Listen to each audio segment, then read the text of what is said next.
Week 16 of the fantasy basketball season, and here's a few centers I look to drop this week. The first guy, Thomas Bryant at Los Angeles Lakers. He's been an up and down center all season for the most part. Here's Thomas Bryant. And now when Anthony Davis back, even though I know he's banged up a little bit with the foot on the season, 12.6 points a game, 7.1 rebounds, and 64% from the field. But the last couple weeks here, the numbers have definitely dropped off a little bit here for Thomas Bryant with Anthony Davis back. 8.7 points a game, 6 rebounds, and 60% from the field. So right here, Thomas Bryant, he's been dropped in a decent amount of fantasy leagues, and it seems like he'll have 2 bad games and 1 good game. It's just been the pattern now for him over the last couple ball games here, especially with Davis back in the lineup, even though we know he sat out in January 30th game with the foot injury. January 25th versus Spurs, 8 points, 5 rebounds, a steal, a block, 66% from the field. January 28th at Boston, 3.6 rebounds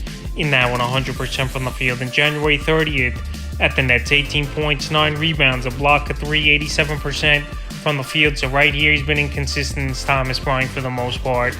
Anthony Davis, I know the foot is sore, but we don't know if he's going to be day-to-day or come back here as Anthony Davis. So right now, we'll see if he could bounce back as Anthony Davis. They did rule him out pretty early before that netball game. But right here, this Laker team's playing a lot of ball games in a small amount of time. So maybe they gave him a day off as Davis, and he'll be back in today's ball game versus the New York Knicks. But anyway, Thomas Bryant right now, he's a guy losing fantasy value by the day. I know he came off an 18-9 game versus the Nets, but he's just been inconsistent as well. The next guy is Onyeka Okongwu of the Atlanta Hawks. So right here, Okongwu, he filled in very well for Clint Capella when he's been out. But now Capella's back, and Okongwu, he missed a few games last week as well. So on the season here for Okongwu, 9.2 points a game, 7.5 rebounds, and assists, 1.3 blocks, and 63% from the field. In the last couple weeks here for him, 8.3 points a game, 6 rebounds, 1.5 blocks, and 77% from the field. So right now he's playing decent basketball still,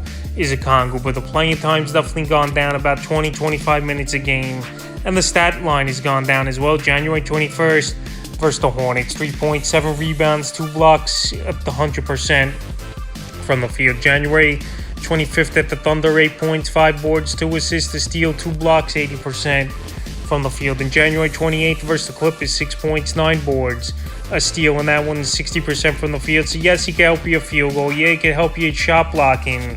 But everything else, for the most part, he's not great at those other categories, is Okongwu. And obviously, with all the good scoring over there in Atlanta with Murray, Trae Young, DeAndre Hunter, John Collins, and Capella now back in the lineup, obviously he's not going to score the basketball much. The rebounding, I think some of the numbers will be taken away, obviously, with Capella back in the lineup. And the shot blocking, if he's not getting that, he's not doing that much for fantasy owners. So right now, Okongwu, if he was on another team and getting an opportunity, he's definitely a guy that'll be very valuable in fantasy basketball. That just hasn't been the case now with Capella back, and he's a drop this week. Obviously, if Capella goes back down, he's one of the bigger pickups. Once again, is Okongwu in the third and final center I look to drop this week here is Kelly Olynyk of the Utah Jazz. So Kelly Olynyk on the season, 11.9 points a game, 4.9 rebounds, 3.2 assists, 1.1 steals, 1.5 threes, and 50% from the field. But the last couple weeks here, since Olynyk returned, the numbers haven't been all that great for Kelly Olynyk.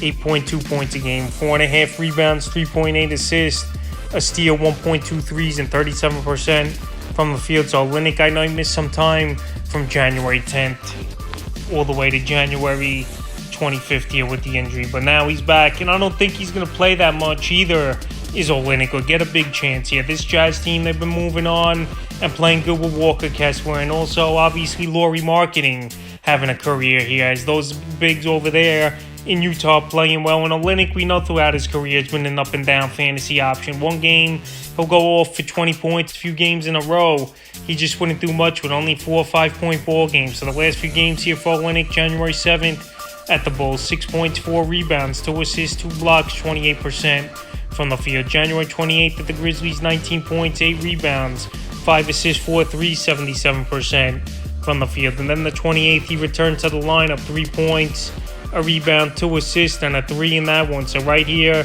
Olynyk, they're going to work his way back slowly. But like I said, with Walker Kessler emerging, over the last few weeks here. I think his playing time is going to be cut down even more is Kelly Olynyk. And obviously Lauri Markkanen playing great basketball as well. So that's a few centers I look to drop here in week 16